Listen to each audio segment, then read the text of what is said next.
성경은 창조 이야기로 시작되어집니다. 그래서 창세기 1장은 온 우주 만물 창조, 그리고 인간의 또한 이렇게 창조에 관한 말씀을 하시고 난 후에 이어서 2장에서는 하나님께서 창조하신 인간을 위해서 얼마나 놀랍게 배려하신 것이 나오는지 그 모습이 2장에 등장합니다.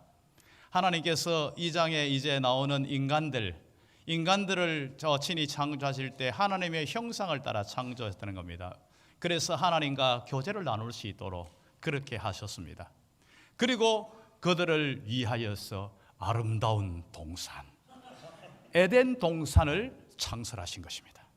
에덴 동산을 창설하시고 또한 홀로 있는 것 자체가 보기에 좋지 않았기 때문에 더 행복한 삶을 누리도록 하기 위하여서 돕는 배필을 또한 이렇게 하나님께서 허락해 주셨습니다.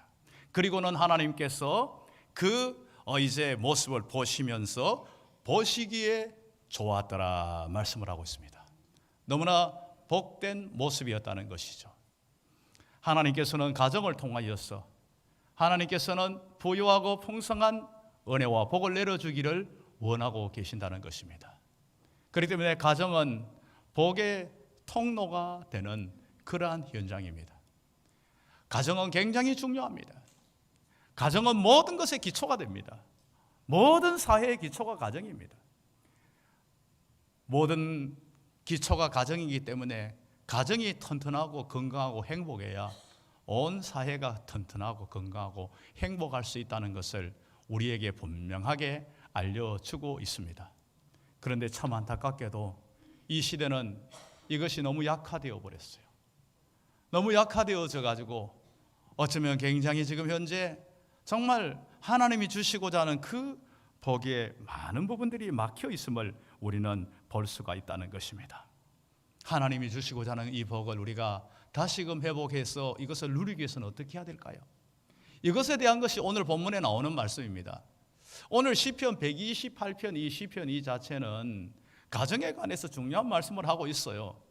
그런데 가정에 관한 중요한 말씀을 하는데 오늘 128편 표제는 보면요, 제목이 성전에 올라가는 노래라고 그렇게 되어 있어요. 그러면 왜 이걸 성전에 올라가는 노래로 되어 있을까? 이스라엘 백성들이 절기 때가 되면 지방에서부터 모두가 다 성전이 있는 예루살렘으로 몰려오게 돼요. 여행에 지치고 힘든 가운데 있지만은 이들이 성전을 바라보면서 이제 성전에 올라갈 때에 이들이 노래를 불렀어요. 그 노래 부른 것이 오늘 이 내용이에요. 이 노래가 내용이 뭔가 하면요, 하나님께서 가정을 통하여서 주시는 축복, 이게 진정한 축복이라는 사실을 노래하고 있다는 겁니다. 가정을 통하여서 하나님께서는 우리에게 복을 주신다는 것을 하나님 앞에 찬양하고 있는 것을 보여줄 수가 있다는 겁니다. 그러면 이 가정이 하나님 앞에 복된 가정이 되기 위해서는 어떻게 해야 되는가에 대한 것이 오늘 본문에 나오고 있습니다. 오늘 본문은 우리에게 분명하게 1절에서 말씀하고 있습니다. 여호와를 경외하며 그의 길을 걷는 자마다 복이 있다고 말씀하고 있습니다. 지금 여기서 경외한다 이 말씀은 어떤 겁니까? 우리가 하나님을 경외합니다 이런 말을 많이 쓰는데요, 이 경외한다는 이 말 이 자체가 두려워 떤다는 이러한 의미가 있습니다. 두려워 떠는데 이것은 공포심에서 나오는 두려움이 아닙니다. 이것은 하나님의 높고 위대하시고 존귀하신 그 위엄 앞에 우리가 두려움을 느끼는 것입니다. 이 두려움은 곧 예배로 연결되어집니다. 이 경외심은 예배로 연결되어지는 그러한 것으로 나타나고 있다는 것입니다. 이것은 든든함이 내포되어 있습니다. 이 하나님 앞에 서는 이것은 공포가 아니라 든든함을 우리에게 가져다주는 이러한 것으로 연결되어지게 되는 것입니다. 이렇게 또한 두려워 떤다는 이러한 의미뿐만 아니라 이제 이것은 또한 다른 의미가 가까이 나가기를, 나의 모든 것들을 정말 허락해 주시고 채워주시는 그분 앞에 가까이 나가기를 원하는 그런 마음까지도 함께 내포되어 있다는 것입니다.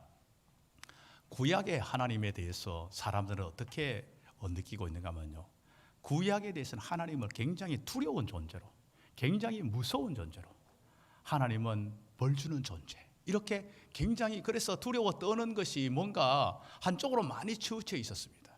그런데 예수님께서 이 땅에 오셔서 이러한 모습들을 많이 바꿔버렸어요.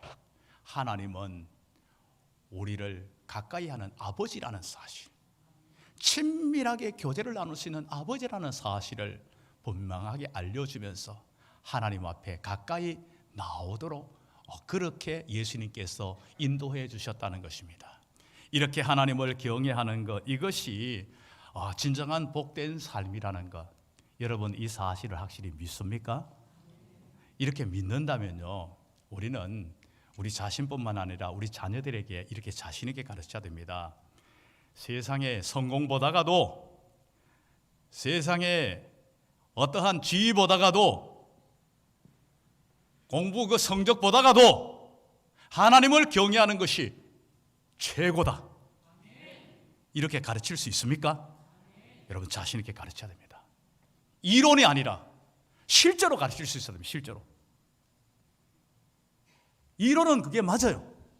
그런데 현실적으로는 성공하고 난 후에, 성적 높이고 난 후에, 좋은 학교 가고 난 후에 뭔가 세상적인 그 풍족이 좀 뭔가 갖추고 난 후에 믿음 생활 잘하면 되는 거지 뭐.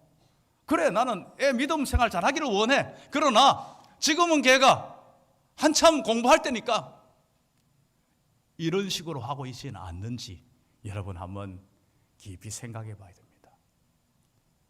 여러분 믿음은요, 어릴 때 굉장히 중요합니다.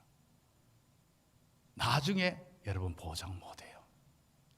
사람은 나무와 같아요. 나무가 어릴 때는요, 우리가 원하는 대로 막 철사줄을 감아가지고 막 틀어가지고 방향을 막 바꿀 수도 있어요. 분재하는 거 보면 바꿀 수 있잖아요. 그런데 여러분 큰 소나무를 가지고 바꿀 수 있나요? 절대로 못 바꿔요. 나무를 그냥 가지를 왁 다 쳐버리고 난 후에, 그러고 난 후에 뭐 할 수 있는지 몰라도요, 여러분 어떻게 내가 원하는 대로 불가능해요. 우리는 어린 시절부터 우리의 자녀들을 하나님 경외하는 것이 최고다. 너 지금 성공보다가 더 중요한 건 하나님을 경외하는 거야. 성적보다도 하나님 경외하는 거야. 너가 다른 어떤 것보다 하나님 경외하지 않고 되어지는 모든 것들은 소용없어. 이렇게 우리가 자신 있게 우리가 분명하게 가르쳐줘야 한다는 겁니다. 이건 내가 하나님 경외하는 것이 진짜 복이라는 사실을 경험한 자만이, 이것을 확고하게 확신하는 자만이 할 수 있는 것이라는 겁니다.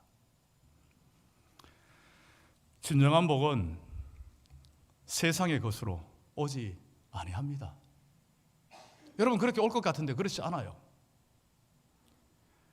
여러분 진정한 복이 세상의 것으로 다 온다면요, 우리가 이 말씀이 틀린 것이 되어버려요. 진정한 복은 하나님을 떠나서는 진정한 복이 될 수가 없어요. 여러분 해밍웨이, 노인과 바다를 쓴 해밍웨이 같은 경우에 했나요? 총으로 자기 스스로 죽어버렸어요. 비참한 최후를 맞았어요. 그러면 우리는 또 해밍웨이의 그 가족을 생각하면 더 우리는 충격을 받아요. 그 할아버지는요, 그 유명한 전도자 무디 목사님하고 절친입니다. 무디 목사님 절친이라고 하면 믿음 생활 잘했다는 거죠. 할아버지가 믿음 생활 잘했다는 거예요. 그런데 그 할아버지가 믿음 생활 잘하는 것이 아버지 때가 가지고 약간 흐리대져 버렸어요. 아버지도 믿음 생활 하긴 했는데 크리스찬 의사로서 나름대로 뭐 열심히 하지는 못했어요. 그냥 주일날 그냥 자리만 잡고 앉아있는 그 정도였어요. 그러다 보니까 자연적으로 뭡니까? 하나님 경외하는 게 최고가 아니었어요. 세상의 것이 더 많이 관심을 가지게 되고 더 많은 것들을 추구하게 된 거예요. 그러다 보니까 해밍웨이에게는 믿음보다 더 중요한 거, 너 성공적인 삶이다. 너 열심히 해서 잘 되면 돼. 이걸 아마 많이 강조했을 것 같아요. 그 강조한 대로 해밍웨이는 이루어졌어요. 그런데 해밍웨이는 비참한 최후를 맞은 겁니다. 그 뻥 뚫린 가슴, 모든 것을 다 세상의 걸 다 거머쥐지만은 하나님 없이 채워진 이 뻥 뚫린 가슴, 하나님 외에는 채울 수 없는 이 가슴, 그 문학가로서 그 예민함을 더 크게 느끼면서 견딜 수 없어서 결국은 자기 생을 자기 스스로 마감을 해버리고 말았다는 겁니다. 우리는 자녀들을 정말 행복한 자녀로 키우기 위해서는요, 정말 복된 자녀로 키우기 위해서는 하나님을 경외하는 것이 가장 최고라는 사실을, 이게 정말 복이라는 사실을 분명하게 우리는 내가 실천하고 가르칠 수 있어야 됩니다. 가르칠 수 있어야 됩니다. 이를 위해서요, 어릴 때부터 아이들에게 하나님의 말씀을 가까이 하도록 가르쳐야 됩니다. 말씀 가까이 하는 것, 이것은 부수적인 것이고, 책을 가까이 하지 않으면 성적을 정말 떨어지면 막 못 견디니, 이것보다가도 성경 말씀을 가까이 하는 것, 가까이 하지 않는 걸 보면 못 견디는 모습이 돼야 됩니다. 기도하는 습관 어릴 때부터 가르쳐야 됩니다. 예배에 바르게 드리는 습관 어릴 때부터 가르쳐야 됩니다. 그래야만이 진짜 복된 자녀가 될 수 있는 거예요. 여러분, 60, 70년대 보다가 지금 얼마나 환경적으로, 조건적으로 모든 상황이 얼마나 좋습니까? 그런데 여러분, 60, 70년대 보다가 지금의 가정이 그만큼 행복하십니까? 행복하기는커녕 불행을 너무 많이 느끼고 있다는 겁니다. 우리가 세상적으로 많은 것들을 소유하면, 세상적으로 많은 것들을 우리가 갖추면 그 모든 성공 속에서 우리가 행복을 가져줄 것 같아요. 결코 그렇지 않다는 거예요. 우리나라뿐만 아니에요. 전 세계 다 똑같아요. 다 똑같아요. 세상의 모든 것들이 다 갖춰지고 편리해지고 부유해지면 행복할 줄로 알았는데 그렇지 않더라는 거예요. 진정한 행복은 하나님을 경외하는 데서부터, 복된 삶은 하나님을 경외하는 데서부터 나온다는 것을 우리는 한순간 또 잊지 말아야 된다는 것입니다. 그래서 우리는 디모데전서 4장 7절 8절 말씀에 나오는 이 말씀대로 우리는 살아가야 됩니다. 우리 같이 한번 읽습니다. 망령되고 허탄한 신화를 버리고 경건에 이르도록 내 자신을 연단하라. 육체의 연단은 약간의 유익이 있으나 경건은 범사에 유익하니 금생과 내생에 약속이 있느니라. 바로 이겁니다. 경건의 습관을 우리 자녀들에게 바르게 세울 때에 금생과 내생에 놀라운 유익이 있다는 사실을 우리는 분명히 알아야 됩니다. 그러면서 2절에서부터 6절에 나오는 내용이 그 복이 무엇인가에 대해서 구체적으로 제시하고 있는 것이 2절에서 내가 내 손이 수고한 대로 먹을 것이라 내가 복되고 형통하리로다, 이 말씀이에요. 저는 이 말씀 되게 마음에 안 들어요. 지금이 아니고 옛날에요. 왜 마음에 안 드는가 하면요, 저는 시골 출신이에요. 우리 집에는요, 농사를 50마지개를 지었어요. 50마지개 감이 안 잡히죠. 한 마지개 200평이에요. 어느 정도인지 아시겠죠? 그런데 일꾼이 한 명도 없어요. 일꾼은 누군가 하면요, 아버지와 아들들이에요. 제가 막내로 태어났잖아요. 우리 아버지는 어떻게 했을까요? 아싸, 일꾼 하나 태어났다. 그래서 어릴 때부터 저한테 맞는 치계를 하나 만들어 놓고요, 학교 가는 나한테 공부 열심히 하라 이 말 보다가는 어느 덜에서 일할 거니까 50마지개는 여기도 있고 저기도 있고 막 있을 거 아니에요. 오늘 어느 덜에서 일하니까 마치고 바로 그쪽으로 와라. 헤매지 말고 바로 와라. 저는 그 이야기를 학교 가는 제 뒤에 들으면서 갔어요. 학교 가는 거리가 2.5km 되는데 우리 막 매일 뛰어다녀요. 갈 때는 뛰지만 올 때는 절대로 안 뛰어요. 어슬렁 그냥 건너면서 놀다가 일하기 싫어가지고. 지금 이 시절 되면요, 저는 너무 싫은 시절이에요. 이 시절 되면요, 농번기 방학까지 해요. 방학을 까먹어요. 다 까먹어요. 그래가지고 집에 일 바쁘니까 일 도와주라는 거예요. 저는 농사한 지 있는 장터의 애들, 면 소재지에 있는 공무원 자녀들이 제일 부러웠어요. 걔들은 진짜 방학이잖아요. 그런데 우리는 일꾼이 되는 거예요. 그래서 지금 또 이 기억을 하고 있는 건 제가 그때 참 힘들었던 것 같아요. 모를 심는데요, 모를 이렇게 막 쪄가지고, 지금은 그 기계로 하지만 옛날에는 손으로 다 모를 쪄가지고 이렇게 막 이게 군데군데 던져놓고 난 뒤에 모를 해가지고 막 심어요. 심는데 그 논을 고를 때 아무리 골라도 중간에 돌 같은 거 하나 딱 있어요. 근데 모를 이렇게 하잖아요. 딱 해가지고 막 하는데요, 돌 하나 있으면 큰일 나요. 이게 돌이 여기가 확 그냥 그대로 찢어져 버려요. 그래가지고 피가 막 검은 피가 뚝뚝뚝뚝 떨어지는데, 지금 같으면 막 응급실에 쫓아갔을 거예요. 그런데 뭐 어디 있어요? 막 그냥 이리 와라 그러더니 쑥을 툭툭툭 뜯어가지고 꼭 눌러가지고, 그러고는 끝나요. 그걸로 끝이에요. 그리고 노는 게 아니에요. 못줄 대라 이러는 거예요. 못줄 대본 사람은 못줄의 스트레스를 알아요. 못줄을 딱 대면, 야, 그렇게 넓게 되면 어떻게 하냐. 그래서 조금 좁게 되면, 그렇게 좁게 되면 어떻게 모들이 사냐. 또 다시 하면, 애가 그렇게 대중이 없냐. 못줄 그냥 막 집어 던지고 막 가고 싶어요. 그러다면 뭐 절단 나죠. 꾹 참고 막 손가락도 아픈 데다가 막 마음까지 아파가지고 막 꾹 참고 있는 거예요. 그러니까 제 마음 어떻게 했어요? 저는 시골 탈출이 제 목표였어요. 중학교 졸업만 해라, 나는 시골 탈출한다. 시골 탈출하려고 열심히 공부했어요. 일 안 하려고. 그랬던 저에게는요,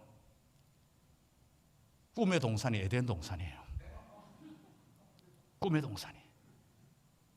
에덴 동산을 저는 어떻게 생각했는가 하면요, 제가 그린 에덴 동산은, 제가 나중에 에덴 동산이 천국과 가장 가깝게 생각하니까요, 그냥 잠을 씩 자다가 위에 있는 과일 하나 톡 가져와 먹고는 또 자는 거예요. 그러다가 또 일어나가 또 수영하다가, 이게 제가 꿈꾸는 곳이에요.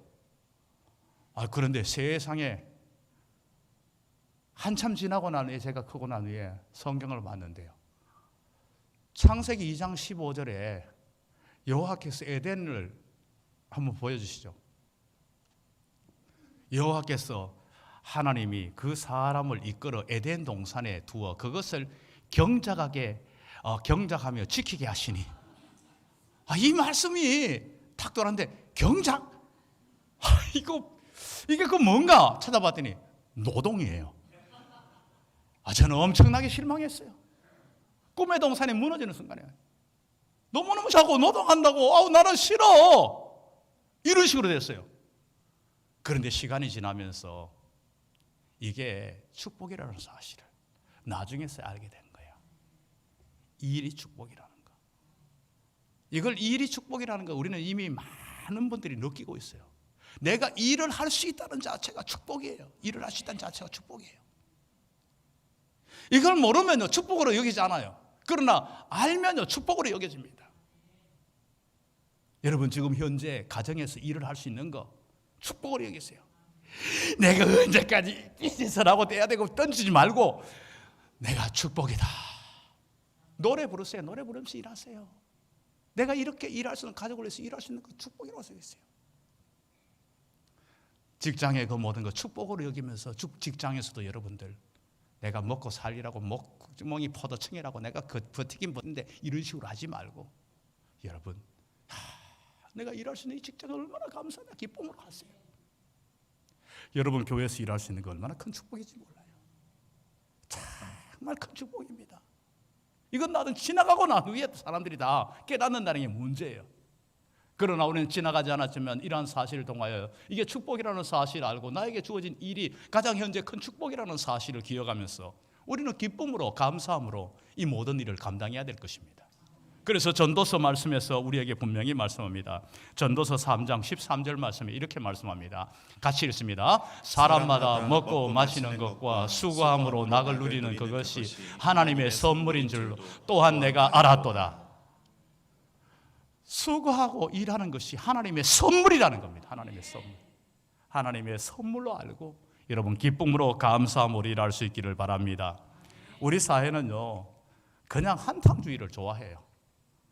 갑자기 그냥 뭔가 난 일 안 하고 그냥 한탕 얻는 거, 그거를 좋아해요. 여러분 그것은 복이 아니에요. 절대로 복이 아닙니다. 그것을 복으로 여기면 큰일 납니다. 하나님은 일한 것에 대한 대가를 주시는 하나님이에요. 일한 것의 대가가 뭔가 내가 그 축복을 여길 수 있느냐, 축복이에요. 시편 127편은 시편 128편하고 짝을 이루고 있어요. 시편 127편에서 뭐라고 말씀하면 여호와께서 성을 지키지 않으면 지키는 자의 수고가 헛되고 여호와께 집을 세우지 않으면 세우는 자의 수고가 헛되다고 말씀합니다. 그리고 2절에 가서 아침에 일찍 일어나 늦게 누우면 모든 것들이 수고의 떡을 먹으면 헛되도다고 말씀합니다. 이게 무슨 말입니까? 하나님이 허락하지 않으면 그 모든 것들은 내가 원하는 대로 이룰 수 없다는 겁니다. 여러분 그렇잖아요. 내가 원하는 대로 다 얻나요? 실컷 수고했지만 내가 원하는 대로 못 얻는 경우가 허다합니다. 이 모든 거 하나님이 허락해 줘야만이 가능하다는 사실을 우리에게 분명하게 알려주고 있는 거예요. 내가 수고한 대로 먹을 수 있는 거, 이건 복입니다. 복입니다. 그런데 우리는요 또 이렇게 말하면 자꾸 뭔가 하나님에 대해서도 어떤 수학적인 산수적인 그러한 것으로 대입해요. 하나를 심었으니 하나를 주신다. 그런 하나님 아니에요. 하나님이 필요하다면요 우리에게 100도 주시고 60도 주시고 30도 주세요. 내가 하나님이 기뻐하고 원하는 선한 일들을 위해서, 내가 주를 위해서 내가 애쓰고 수고하면 하나님이 필요하면 100배도 주시는 하나님이시라는 겁니다. 그러한 하나님을 여러분이 늘 항상 기억하면서 우리는 살아가야 된다는 것입니다. 그리고 이제 이 가정의 중심이 무엇인가에 대해서 후반은 우리에게 분명히 말씀해 주고 있습니다. 오늘 이제 5절 말씀 이렇게 말씀하고 있어요. 5절 말씀을 같이 한번 읽어보겠습니다. 5절입니다. 시작. 여호와께서 시온에서 내게 복을 주실지어다. 너는 평생에 예루살렘의 번영을 보며. 여호와께서 시온에서 내게 복을 주실지어다. 시온이 어디입니까? 시온은 성전이 있는 곳이에요. 성전이 있는 곳. 그 시온이에요. 성전은 뭡니까? 하나님의 임재가 있는 곳입니다. 하나님이 함께 하시는 그러한 현장입니다. 하나님이 만나주시는 현장입니다. 이 시온은 구약 시대에 시온은 그 시온의 그 장소적인 것이 뭔가 하면요, 아브라함이 이삭을 드렸던 그 장소, 그 장소가 바로 그곳이에요. 그곳은요 이제 다윗이 인구조사를 해가지고 재앙이 내려집니다. 재앙이 내려졌을 때에 그 재앙을 멈추게 하는 것이 오르난 타작마당에서 하나님 앞에 제사를 드린 곳이 바로 그 장소예요. 그 장소에 솔로몬이 성전을 세운 곳이에요. 그 시온입니다. 시온입니다. 이것은 지금 뭐를 말씀하고 있는가 하면요, 시온이 바로 하나님의 임재가 있는 그곳에서부터 이 복의 흐름이 구심점이 되어진다는 것을 우리에게 말씀하고 있는 거예요. 지금으로 말하자면요, 우리가 교회 공동체라는 이곳에서 우리가 예배드린 이곳이 이제 시온이 될 수 있다는 거예요. 이곳을 중심으로 해서 우리가 복된 삶을 누릴 수 있는 그러한 현장이 된다는 것을 우리는 잊지 말아야 된다는 겁니다. 우리의 구심점이 하나님이 되어야 돼요. 하나님을 경외하고 하나님을 예배하고 하나님을 섬기는 것이 우리의 구심점이 될 때 진정 복된 삶을 누릴 수 있다는 것을 우리는 알아야 합니다. 여러분의 가정의 구심점이 뭡니까? 여러분의 가정의 구심점이 혹시 아내입니까? 남편입니까? 자녀입니까? 아니면 물질입니까? 아니면 가정에 각자 가지고 있는 뭔가 들어있는 우리 가정의 목표입니까? 아니면 여러분 구심점은 뭐니 해도 사랑이 있어야 된다, 우리끼리. 그래서 애정의 관계입니까? 여러분 이 모든 게 다 좋아요. 중요해요. 그러나 그보다 더 중요한 것은 하나님이 그보다가 먼저 우선적으로 중심적으로 구심점이 되어졌을 때에 그 모든 여러분들이 생각하고 있는 이 모든 것들이 계속 유지되어 줄 수 있는 거예요. 그렇지 않으면 그것이 하나님이 구심점에서 이탈되어지고 난 후에 다른 것이 구심점이 되어서 그리고 하나님이 사이드에서 돌도록 해가지고 하나님 우리끼리 잘해서 하나님 섬길게요. 천만의 말씀 불가능합니다. 하나님이 중심이 되어서 돌아야 됩니다. 그리고 그 사이드에 가족의 애정이, 가족의 관계가, 가족의 비전이 그게 되어져야지 구심점이 바뀌어버리면 안 된다는 것을 우리는 분명히 알아야 된다는 겁니다.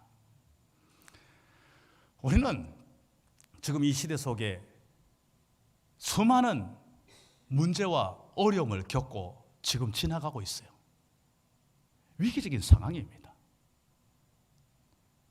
이건 사회도 국가도 가정도 위기적인 상황인 건 다 또 마찬가지예요.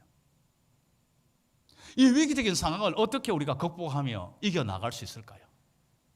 이 모든 걸 극복하고 이겨나갈 수 있는 길은 하나님 중심으로 딱 서 있을 때에 이 모든 것들이 가능합니다. 하나님 중심으로 서 있으면 절대 위기적인 상황에서 흔들리거나 무너지지 않는다는 사실을 잊지 마시길 바랍니다. 우리의 가정 속에 하나님 중심으로 온전히 서 있으면 하나님께서 우리의 가정과 교회와 이 사이를 지키시는 줄로 확신하시길 바랍니다. 그렇기 때문에 우리는 하나님만을 경외하는 가정이 되어야 됩니다. 하나님을 경외하는 그러한 가정이 될 때에 우리가 애쓰고 수고한 것들을 얻게 해 주실 것입니다. 그래서 우리의 가정 속에 정말 가장의 그 역할이 풍성하게 나타나게 될 것이며 또한 아내는 결실한 포도나무 같게 될 것이라는 겁니다. 결실한 포도나무가 뭡니까? 결실한 포도나무 이 자체는요, 포도나무는 풍요를 가져다 줍니다. 기쁨을 가져다 줍니다. 즐거움을 가져다 주는 이 풍요, 이 역할을 할 수 있게 만든다는 겁니다. 자식은 어린 감람나무 같으리로다. 감람나무가 뭡니까? 올리브 나무입니다. 올리브는 성경의 축복의 상징이에요. 올리브 이 기름 이 자체가요, 왕이나 제사장이나 선지자를 세울 때 이 기름을 가지고 기름을 붓고 하는 것이 바로 이겁니다. 성전에 불을 밝힐 때 올리브 기름을 가지고 불을 밝힙니다. 올리브 이 기름은요, 약재로도 쓰입니다. 올리브 기름은 음식에 안 들어가는 것이 없어요. 이 뭡니까? 모든 분야에 정말 유익되게 다 쓰이는 것이 올리브라는 겁니다. 어린 감람나무라는 건 뭡니까? 어리다는 건 무한한 가능성을 지니고 있다는 거예요. 무한한 가능성을. 무한한 가능성을 지닌 우리 자녀들이 곳곳의 모든 분야에 꼭 필요한 복된 존재로 쓰이게 될 거라는 겁니다. 하나님을 경외하는 그러한 가정 속에 우리 자신뿐만 아니라 우리 주변이 이 나라와 민족과 열방에 이르기까지 복의 통로로, 복덩어리로 쓰이는 놀라운 은혜가 우리 모든 가정들 속에 있기를 주님의 이름으로 축복합니다.